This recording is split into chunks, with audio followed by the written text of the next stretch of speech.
basketball's greatest rebound and rebuild. The Baylor Bears are your 2021 NCAA men's basketball champions. I would never doubted it for a second. I mean, look at the team we have. Unbeatable. What is it? First time in Baylor history, right? It certainly is, and that's certainly a reason to celebrate this morning. Just look at the buzz online from President Joe Biden to fixer-uppers Chip Gaines, and the Bears have a lot of fans this morning. The team already has a new Twitter picture. They say, new profile pic, who dis? They certainly have the right to brag this morning. Good morning to you and welcome to Texas Today on this Championship Tuesday. I'm Chris Rogers. Now, the Bears got to this point without fans cheering them on at many of the games because of COVID restrictions. Yeah, and I'm Heidi Alago, but they clawed their way through, and it was noticed by head coach Scott Drew. We'll hear from the man of the hour in just a few minutes. But first, let's get Zach's reaction before he gives us the weather. How are you feeling, Zach? Excited for obviously Baylor University, Central Texas, the city of Waco, and again, I said this too. When Arkansas lost to Baylor, I was like, it's okay. We just lost to the eventual national champions, so that's the way to go out. You guys stayed awake? No, I did. Chris did. I tried. I wanted to, but it was tough. I went to bed as soon as it became very clear there was no coming back for Gonzaga. From what I understand, it was within a couple of baskets. It was like, I don't think they can hang. So that's awesome. Hey, the weather they're coming home to, very spring-like here across Central Texas. More on our warm, windy conditions coming up here in a couple more minutes, and some more rain chances on the way. All right, thanks so much, Zach. Well, you're going to hear it a lot today. The Baylor Bears are men's college basketball champions for the very first time in school history. And they did it in dominating fashion and gave the state its second men's crown and the first in 55 years. I mean, they really sacrificed a lot, and I feel real blessed that they had an opportunity to play in the NCAA tournament. Sports Director Curtis Quillen has the highlights this morning from Indianapolis. Good morning, Curtis. Well, guys, good morning from beautiful Lucas Oil Stadium in downtown Indianapolis, where last night the Baylor Bears won the program's first men's basketball national championship, 86-70, the final, as they dominated Gonzaga from the opening tip to the final buzzer. And for the first time this morning, because of NCAA broadcast restrictions, we have those highlights for you. Baylor in the national title game for the first time since 1948 as Gonzaga looks to snap a skid for undefeateds in Indianapolis-based Final Fours. First half, Jared Butler drives, lays it in, Bears up 4-zip early on. Then it's Butler putting him on skates. The crossover, the layup, 9-0. Baylor exploding from the start.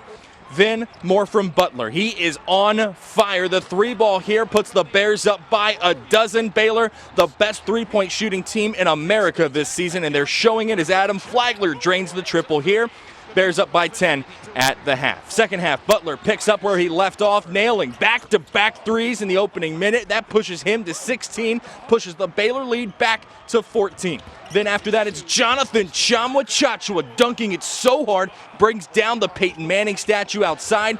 Bears up by 13. Flagler from three, bang, and the lead is back to 16. Timeout Gonzaga. Then it's Davion Mitchell from three, Bears up by 19, and for the first time in program history, the Baylor Bears are champions of men's basketball. I know the guys have worked really hard, and so happy they get a chance to celebrate now. At the same time, I feel for Coach Few and his team because they're such class acts, and Coach Few's a Hall of Fame coach and an unbelievable guy, a better person than he is coach, and you hate when friends aren't feeling good. Now the Bears have one of the best recruiting classes in the country coming in for next season. An interesting note on Gonzaga, the Bulldogs become the third undefeated team to fall in the Final Four in Indianapolis since '91.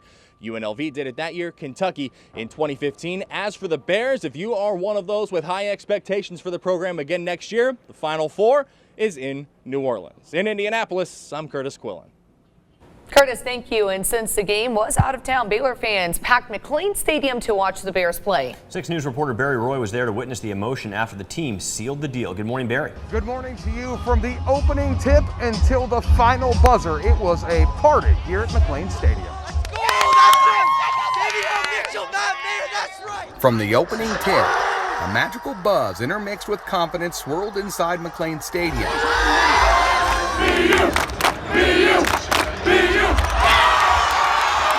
History on the line for a school that's never won a national championship. But on this night,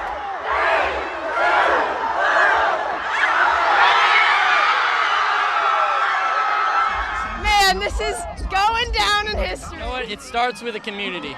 We are one big family, and we know that, and we support each other. Everyone here was supporting everyone in Indianapolis. And as Baylor students and fans celebrate, for one fan, it's more than athletics. Just knowing that we were able just to prove so many people wrong and just do that with like a Christ-like focus as well, with this culture of joy that Coach Drew and the Baylor basketball team has really highlighted on, it's just so awesome. And it's just really cool just to be a part of that, honestly. As the fans clear out of here from McLean Stadium, literally from the opening tip, it was an incredible party. The fans stood the entire time. Next up, a big-time party and a big-time parade. In Waco, I'm Barry Roy. Barry, thank you. So what did you think of the big win? That is our question for you this morning. You can text us your congrats or pictures of you in your green and gold. We'll be showing them on air all morning long. The number is 254-859-5481. Let's get you to more headlines this morning. It's going to be a tough couple of days in Groesbeck as services get underway for Chad Walker. The DPS trooper was shot and killed while on duty near Mejia more than a week ago. Groesbeck Funeral Home will host a public visitation from noon to 8 today. Then tomorrow morning, the public is also invited to a funeral service at Groesbeck High School football stadium. Walker will be buried at LaSalle Cemetery afterwards. Well, a Bruceville Eddy winery owner who took part in January's riot at the Capitol will have a court hearing today. Christopher Greider was seen in several areas of the Capitol on January 6th, including House Speaker Nancy Pelosi's lobby, where a woman was shot and killed. Less than 2 weeks ago, a gag order was issued in the case to prevent an impartial jury. His defense lawyers filed a motion to dismiss one of his 4 charges. He was in jail for about a month before a federal judge ordered his release under specific conditions. If convicted, he faces up to 20 years in prison. Also today, Killeen Mayor Jose Segarra will give his annual State of the City address this afternoon. He's expected to give an update on what the city is focusing on right now and for the year ahead. Anyone can go if they'd like to. It'll start at 4 at the City Hall Council Chambers. If you can't make it, they're airing the address at KCEN-TV and Channel 10 on Spectrum. We're entering day 7 in the Derek Chauvin trial. Minneapolis Police Chief Medaria Arando testified and spent most of Monday on the witness stand. He condemned Chauvin for kneeling on George Floyd's neck. In no way, shape, or form is anything that is by policy. It is not part of our training, and it is certainly not part of our ethics or our values. The ER doctor who pronounced Floyd dead told the jury that he believed Floyd died not from drugs, but a lack of oxygen. That debate will keep going on until the county medical examiner testifies, which could be later this week. And that's going to bring us right into our Verify on this Tuesday morning. Now, it's been widely reported that the Minneapolis Police Union is paying for Derek Chauvin's defense. Here are a couple of tweets, one from Fox News, one from Cornelius D. Jones. The prosecution even brought it up in court, but is that accurate? This morning, our Verify question is this. Is the Minneapolis Police Union funding Chauvin's defense? Our sources here are, well, the Minneapolis Police Union and the Minnesota Police and Peace Officers Association. In a text to our sister station, a spokesperson for the police union, known as the Police Officers Federation of Minneapolis, confirms they're not paying for Chauvin's defense. The head of Minnesota Police and Peace Officers Association tells us they're the ones footing the bill. So you might ask yourself, what's the difference? Well, the MPPOA is a larger association that police unions all pay for over Minneapolis to be a part of. And since Derek Chauvin was on the force when this incident happened, he was a member too. One of the benefits of that membership is a legal defense fund to represent officers if criminal charges come up after a critical incident. Even though Chauvin was fired after George Floyd's death, the NPPO's bylaws, listed right here, say he's entitled to that defense since he was acting in the scope of his duties as a police officer. Eric Nelson, Chauvin's attorney, is one of the lawyers the MPPOA works with. How much it'll cost them, well, they don't quite know yet. They haven't gotten the bill, though their prior cases have run between $375,000 and $500,000. He says people are calling to donate, but they're not taking that money, though other organizations are helping Chauvin with other expenses. So we can go ahead and verify that no, the Minneapolis Police Union is not funding Derek Chauvin's defense. It's the larger Minnesota Police and Peace Officers Association that's paying those legal fees. Do you have something you want verified? I'm on Facebook. I'm on Twitter. You can send me an email, crogers2@KCEN-TV.com. The time right now is 6:11. Coming up next, Globe Life Field breaks a pandemic sporting event record. Now COVID is the concern. We'll take a closer look at the controversial opening day. And there are some patchy sprinkles and drizzle in parts of central Texas. Overall, it's a cloudy and windy day start to the day with temperatures in the 60s. We are going to get warmer than we were yesterday. We've even got stronger winds on the way. Breaking down your Tuesday forecast coming up. Well, hey, we are going to have another chance for some showers and thunderstorms Friday afternoon into the evening. Environment may be conducive for a few strong storms to develop, something we'll keep our eyes on. Chris and Heidi. All right, Zach, thanks so much. Well, it was opening day for the Texas Rangers yesterday, and it was an absolutely packed house at Globe Life Field. More than 38,000 fans attended yesterday's game in all. It set the record for the highest attendance at a U.S. sporting event since the pandemic began. Fans were asked to still wear masks unless they were eating or drinking, but people did say that plenty of fans took them off at their seats. It was the only time the Rangers will allow full capacity this season, but allowing it once still opens the door for a COVID spike. The Today Show will run the bases on this story at 7 right after Texas Today. Well, it's Tuesday, which means we do have an update from our local counties when it comes to the daily new cases being reported and it comes to COVID-19. Let's start with Bell County this morning. They added 39 new cases of the virus yesterday. That is this number right here. But like we've seen for the past 5 weekends, they had 0 cases reported on Sunday, and on Saturday they added 7 new cases. In McLennan County, they had 2 back-to-back days where only 2 cases were reported in total. Yesterday, they added 19 new cases of the virus. But as you can see here, we are 6 days into a new month, and it's much of the same. We've seen low numbers on the weekends, and then it'll spike back up during the week. Well, the time right now is 6:18. Coming up next, another coronavirus variant has been found in the U.S., but where is it coming from and how we can stop another surge? We'll connect the dots next.